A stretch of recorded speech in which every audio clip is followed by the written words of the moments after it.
भगवान के अति प्रिय अष्ट सखाओं में एक श्री कृष्णदास हुए।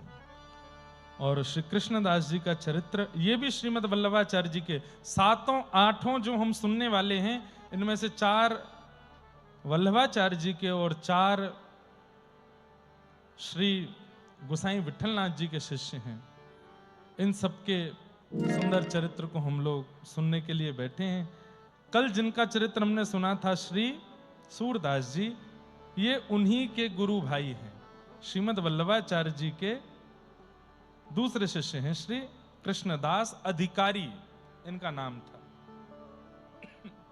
इनके कई प्रसिद्ध पद हैं जो बहुत लोग गाते हैं। एक पद तो ब्रज में रतन राधिका गोरी, हरलीनी वृषभानु भवंते नंदहरत दो, और यमुना जल खोरी, व्रज में रतन राधिका गोरी। कृष्णदास प्रभु गिरधर नागर, कृष्णदास प्रभु गिरधर नागर, नागर नवल किशोरी, व्रज में रतन राधिका गोरी। ऐसे श्री कृष्णदास जी, एक इनका बहुत सुंदर पद मैं कभी कभी कथा में गाता हूं। मेरो मन गिरधर छवि पे अटक्यो, ललित त्रिभंग चाल पे चल के, चुबुक चारु गढ़ ठटक्यो, मेरो मन गिरधर छवि पे अटक्यो। ऐसे आपके कई पद हैं। आइए उनके पावन चरित्र में हम लोग प्रवेश करते हैं। बोलो भक्तवत्सल भगवान की। सो कृष्णदास जी का जो चरित्र है वो ऐसा है कि आपका जन्म महाराष्ट्र गुजरात की भूमि पर हुआ। अहमदाबाद के पास में आपका गांव था जहां पर आपका प्रादुर्भाव हुआ। आपके पिताजी जो थे वो न्यायाधीश थे, न्यायालय में बैठकर के न्याय करते थे। लेकिन गिरधर छवि पे अटक्यो, गिरधर छवि पे अटक्यो, मेरो मन गिरधर छवि पे अटक्यो।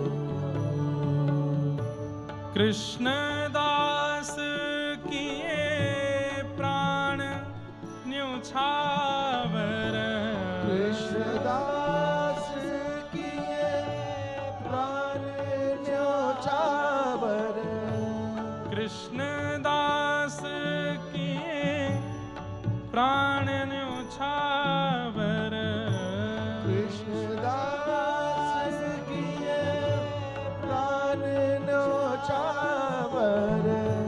यह तन जग सिर पट क्यों, मेरो मन गिरधर छवि पे अटक्यो, गिरधर छवि पे अटक्यो, मेरो मन गिरधर छवि पे अटक्यो, गिरधर छवि पे अटक्यो, मेरो मन गिरधर छवि पे अटक्यो, गिरधर छवि पे अटक्यो, मेरो मन गिरधर छवि पे गिरधर छवि पे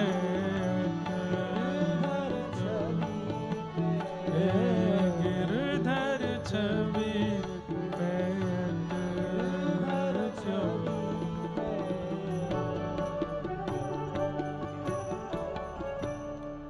कृष्णदास, आप श्रीमद् वल्लभाचार्य जी के जब शिष्य बने, इन्होंने गुरु जी को इतने ध्यान से परख लिया कि उनके चेहरे की भाव भंगिमा से इनको पता चल जाता कि अब इनको प्यास लगी है, तो जल्दी आते थे। 3 प्रकार के शिष्य होते हैं। सारे शिष्यगण ध्यान से सुने, चाहे वो दत्त धाम के हों, चाहे वो रामानुज दास या दासी हों। उत्तम, मध्यम और साधारण। उत्तम शिष्य कौन? बोले वैसे तो संतान के लिए ये श्लोक कहा गया, पर संतान और शिष्य एक समान है। गुरु और शिष्य का संबंध क्या है? गुरु आपके पिता हैं, और मराठी में बोल दूं, महाराष्ट्र की भाव में बोल दूं तो गुरु आपकी माऊली है, मैया है, गुरु आपकी मां है। सहजोबाई का वो पद मुझे याद आता है जो वो अपने गुरु के लिए गाती हैं।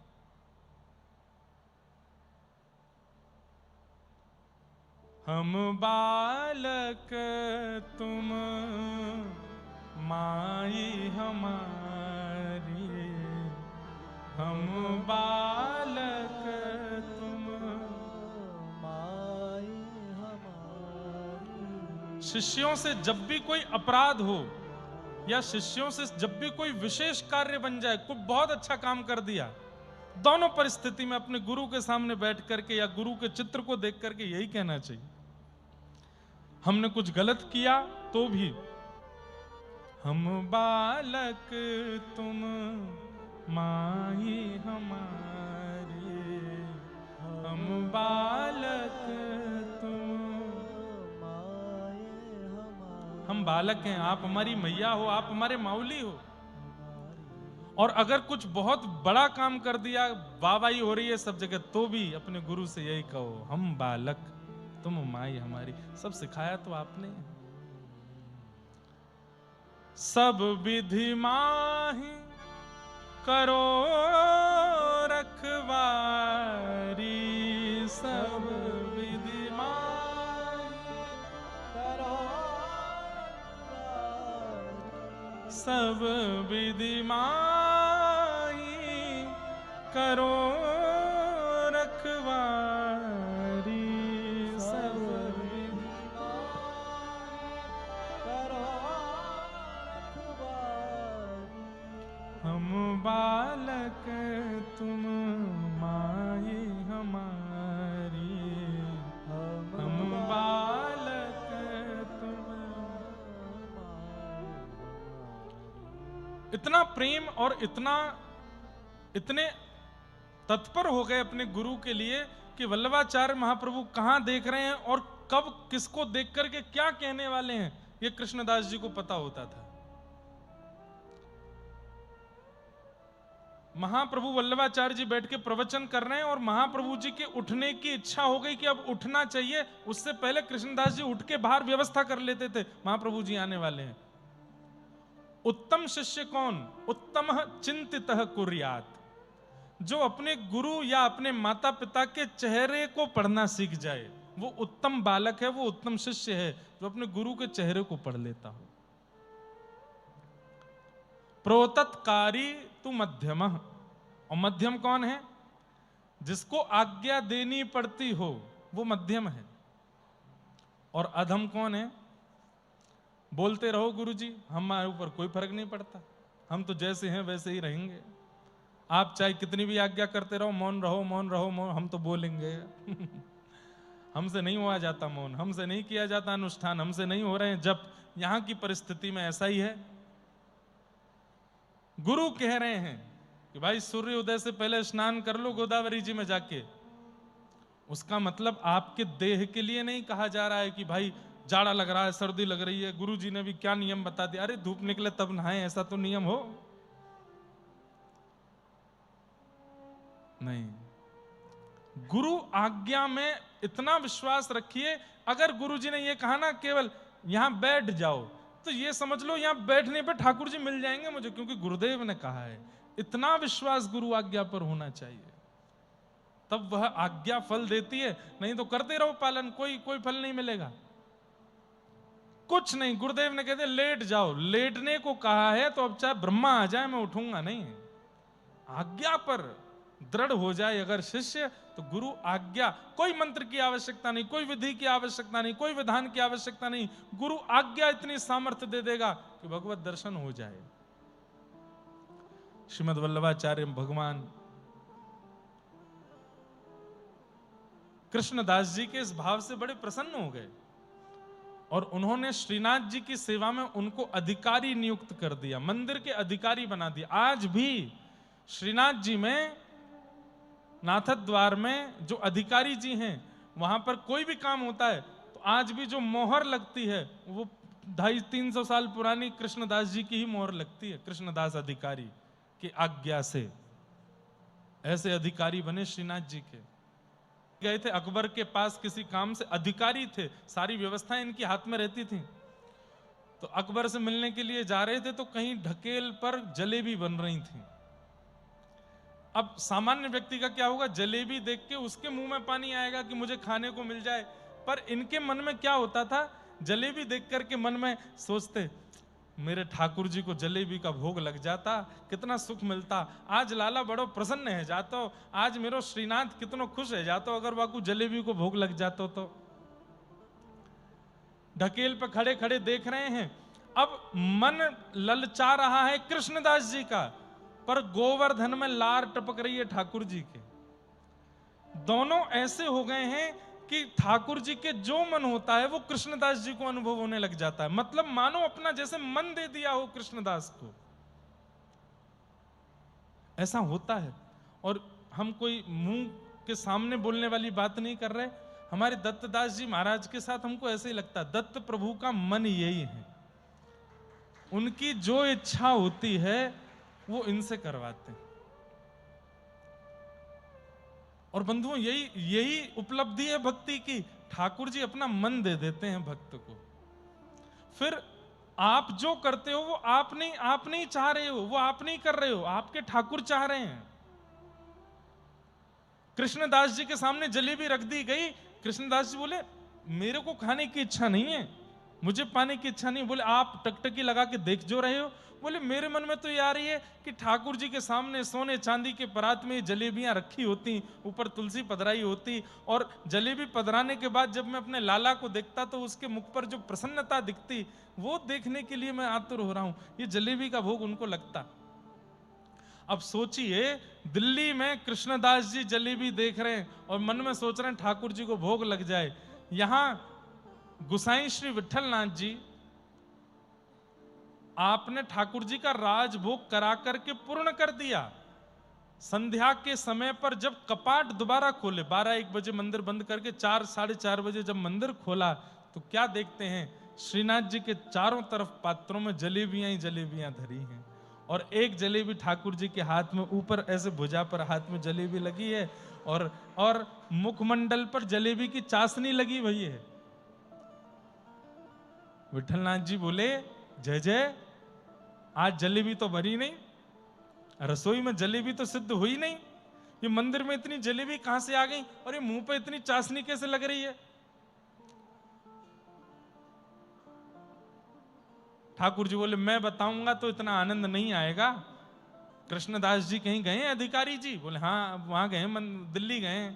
बोले जब आए तो उनसे पूछना, जलेबी की कोई चर्चा हुई थी क्या, ऐसे पूछना। गोसाई विठलनाथ जी तो रात भर सोए नहीं, ये हुआ क्या है, ये कैसे हुआ है, ये मैं कृष्णदास कब आएगा पूछूं।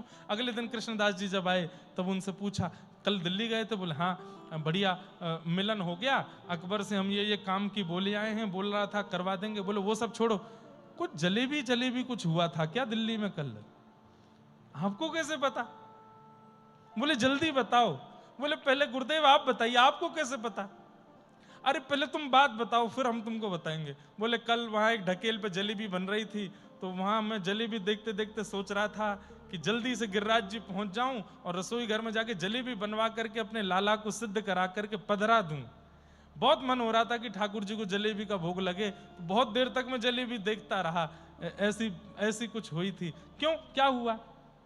गुसाई जी के नेत्र सजल हो गए। बोले तुम दिल्ली में बैठ के सोच रहे थे, यहाँ बिना रसोईया के बिना चूल्हे जलाए पता नहीं कहां से जलेबी बन के भी आ गई और ठाकुर जी ने भोग भी लगा लिया, प्रेम से पा भी लिया। कृष्णदास जी तो इतने आनंदित हो गए, दौड़ करके गए और श्रीनाथ जी को सन्मुख खड़े होकर के बोले, जय जय, आप इतनो प्रेम मत करे करो मुझसो, मैं इतने लायक नहीं हूं, आप इतनो स्नेह मुख मत दे करो नाथ। खड़े रहे, इतना सुंदर पद है, सब लोग गाइएगा मेरे साथ। अपलक नेत्रों से ठाकुर जी को देख रहे हैं, और अपलक नेत्र कहते हैं मतलब पलक भी नहीं झपक रहे हैं, देखते जा रहे हैं, देखते देखते देखते देखते और फिर उनके मन से ये भाव उत्पन्न हुआ। किसी ने मानो कहना चाहा होगा, अरे कृष्णदास जी बहुत देर हो गई, 2 घंटे से ठाकुर जी को देख रहे हो, चलो अब। तब कृष्णदास जी कह रहे हैं, कितना सुंदर पद, कमल मुख कौन देख ही अघाए, कमल मुख कौन देख ही अघाए। भाव समझ में आया? अघाए का मतलब, अरे इस कमल मुख को देख करके किसका मन भरता होगा, किसका मन पूरित होता होगा। ये कमल मुख तो ऐसा है कि देखते ही रहो, देखते ही रहो, देखते ही रहो, कभी नेत्र हटाने की इच्छा ही नहीं होगी। कमल मुख कौन देखत अघाए, कमल मुख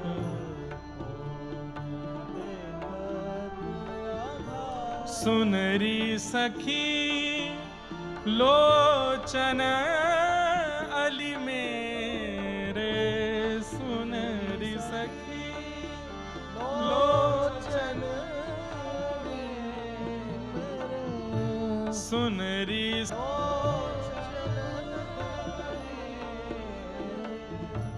मुदित रहे उलझाए,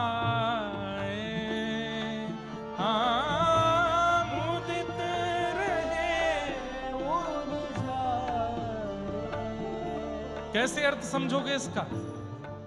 जैसे कई बार 2-3 मालाएं एक साथ धर दी जाएं और ऐसे 2-4 बार घुमा दी जाएं तो अंदर ही अंदर उनके धागे इतने आपस में लड़ जाते हैं, खूब देर तक सुलझाते रहो तो भी सुलझने में नहीं आते हैं, खूब देर लग जाती है। कभी माला इधर से करो, इधर से करो, इधर से करो, वो ऐसी उलझ जाती है, सुलझ नहीं पाती।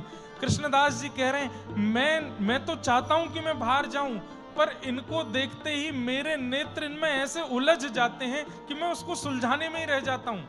कैसे? बोले पहले नेत्रों में उलझते हैं, फिर उसके बाद नासिका में उलझ जाते हैं, ओष्ठ पर उलझ जाते हैं, थोड़ी पर उलझ जाते हैं, और जब तक मैं चरणों तक पहुंचता हूं इतना उलझ चुका होता हूं, फिर सुलझाने में मुझे दोबारा दर्शन करना होता है, चरणों का, घुटने का, उदर का, ग्रीवा का, थोड़ी का, होठ का, नाक का, आंख। जब तक आंख आती है तब तक तो रात हो जाती है। मैं इतना उलझ जाता हूं इनके दर्शन में, मैं क्या करूं। सुनरी सखी लोचन अली मेरे, सुनरी सखी लोचन मुदित रहे उलझाए, हाँ मुदित रहे उलझाए, कमल मुख कौन देख ही अघाए, कमल मुख कौन देख ही अघाए, हे कमल मुख कौन देख, हे मुक्ता माल लाल उरु पर, मुक्ता माल जैसे महाराष्ट्र में नामदेव जी, तुकाराम जी, जनाबाई, चोखा मेला, गौरवा काका, सबके पद हैं, उनको अभंग कहा जाता है। ऐसे ये ब्रज के अष्ट सखा हैं, इनके ये पद हैं। जैसे यहाँ ठाकुर जी अभंग से रीझते हैं, ऐसी उत्तर भारत में इन पदों से रीझते हैं। इसलिए गाइए मेरे साथ, मुक्ता माल लाल उरु पर, मुक्ता माल लाल उरु पर, जनु फूली बन राय, हाँ जनु फूली बन राय, हे गोवर्धन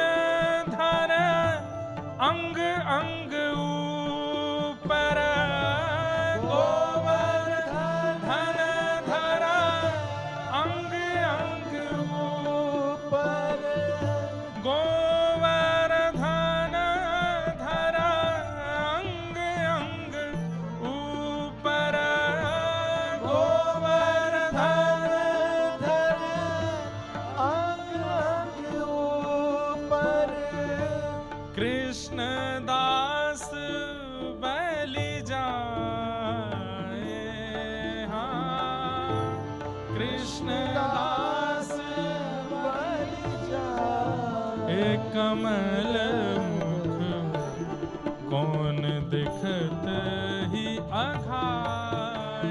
कमल मुख कौन दिखत ही अघाय। एक कमल मुख कौन दिखत ही अघाय।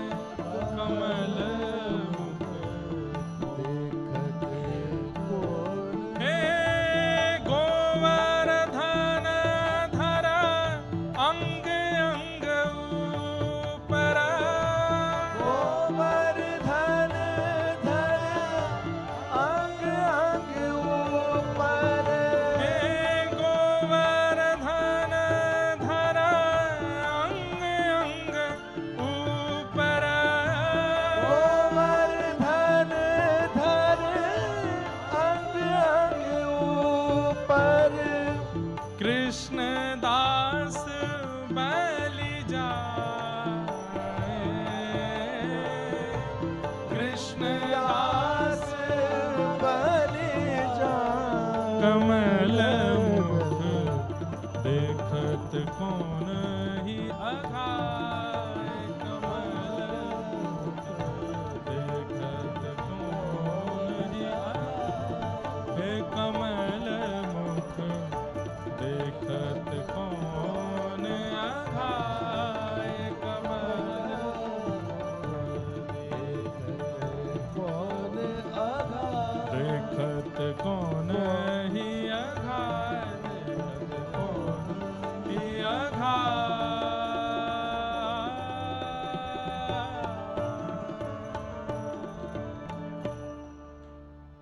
गोवर्धन धरे अंग अंग ऊपर। कृष्ण दास बलि जाए। कमल मुख देखत कौन अघाय। कमल मुख देखत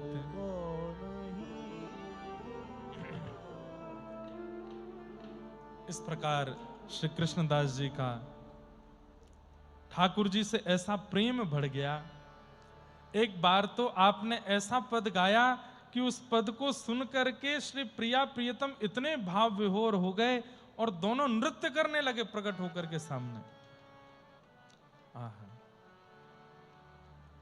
प्रिया प्रियतम दोनों नृत्य करने लगे। प्यारी भानु किशोरी नाचत गिरधर संग। प्यारी भानु किशोरी नाचत गिरधर संग। लाग डाट उरप तीरप रंग। लाग डाट उरप तीरप रंग। राख्यो रंग सखी राख्यो रंग सखी। वृषभानु किशोरी नाचत गिरधर संग। वृषभानु किशोरी नाचत।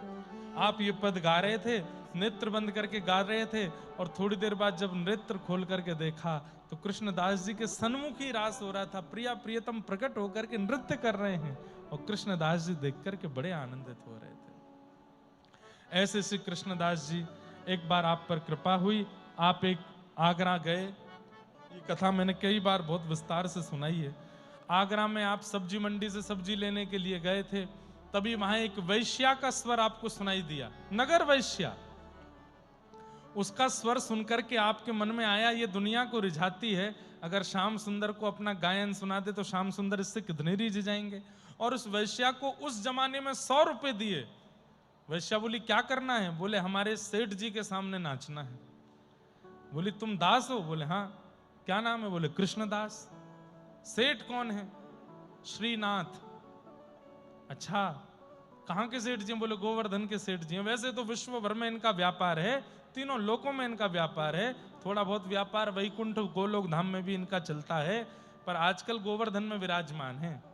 अच्छा, तुम्हारे सेठ जी का वैकुंठ में भी व्यापार है? हाँ, तुम ज्यादा बात मत करो, बस ये बताओ हमारे सेठ जी के आगे नाचोगी? बोले हाँ। 100 रुपए आप दे रहे हो, सेठ जी कितना देंगे? बोले इतना देंगे कि जीवन में फिर किसी के आगे नाचना नहीं पड़ेगा। अब तो वो वैश्या सुंदर श्रृंगार करके तैयार होकर के निकल पड़ी, गोवर्धन पहुंची। उसको क्या पता था मंदिर में नाचना है? वो तो बोली कोई सेठ जी होंगे। इतना सुंदर श्रृंगार करके गई, ऐसे लटके ऐसे झटके तैयार करके जाऊंगी, सेठ मुझ पर लट्टू हो जाएगा। उसको क्या पता था कि सेठ पर तू लट्टू हो जाएगी। सांवरियो है सेठ, सांवरियो है सेठ, मारी राधा जी सेठानी है, ये तो सारी दुनिया जाने रे, सांवरियो है सेठ।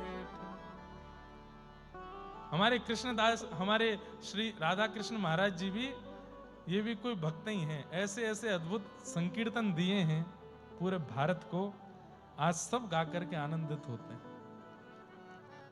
हमारी रुचि तो ज्यादा पद गाने में होती है, लेकिन कभी कभी कोई ऐसा चटकदार गाना होता है तो हम उन्हीं के गाते हैं। वो नगर वैश्या सोचती जा रही है कोई सेठ होगा, ऐसे नाचूंगी, ऐसे गाऊंगी, ऐसे बाल घुमाऊंगी, मुझे देखता रह जाएगा, इतना पैसा लुटाएगा मुझ पर और खूब सारा धन उससे लेकर के आऊंगी, और फिर तो वो मेरा दीवाना हो जाएगा, फिर बार बार उसके पास जाया करूंगी नृत्य करने। कृष्णदास जी रास्ते भर सोचते जा रहे हैं, हे गिरधर लाल, जैसे कृपा पूतना पर करी, जैसे कृपा सुर्पणखा पर करी, जैसे कृपा सब दैत्यों पर करी, ये दैत्य तो नहीं है पर एक वैश्या है, इस पर कृपा करना। जैसे ही गई है, सामने जाकर के खड़ी हो गई। वहां पर कई लोगों ने इनका विरोध किया, लेकिन ये मंदिर के अधिकारी थे, इसलिए इनको कोई कुछ कह नहीं सकता था। मंदिर में वैश्या को ले जाके खड़ा कर दिया। बोले जैसे ही पर्दा खुलेगा, सामने सेठ जी अभी भोजन कर रहे हैं, अभी ठाकुर जी का राजभोग हो रहा है, राजभोग के बाद वो बैठेंगे थोड़ी देर, तब उनको दर्शन दिखाना। उसको बिल्कुल ये लग रहा कोई सेठ ही है, अभी रोटी सब्जी खा रहा है, थोड़ी देर बाद फिर बैठेगा, मसनद से टेक लगा के उसके सामने नृत्य करूंगी। लेकिन जैसे ही कपाट खुले हैं, आहा, देखूं नंद कुमार, देखूं नंद कुमार, नयन भर देखूं नंद कुमार, नयन भर देखूं नंद कुमार, तादिन ते सब भूल गई हूँ,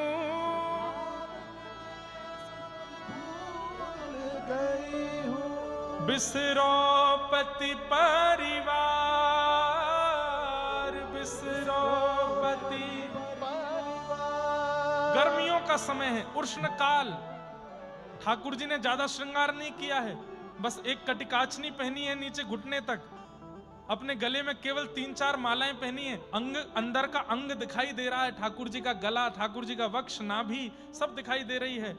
मंद मंद मुस्का रहे हैं, नीची नजर करके श्रीनाथ जी खड़े हैं सामने, सुंदर पाग है, सिरपेच धारण किया है। आहा, कपाट खुलते ही भीतर से सुंदर खसकी मोगरे की सुगंधी आ रही है, पूरा वातावरण आनंदित हो गया। और वो वैश्या जो चिंतन करके आई थी, कोई सेठ होगा, कोई साहूकार होगा, धन लुटाने वाला होगा, मोटा पेट वाला होगा,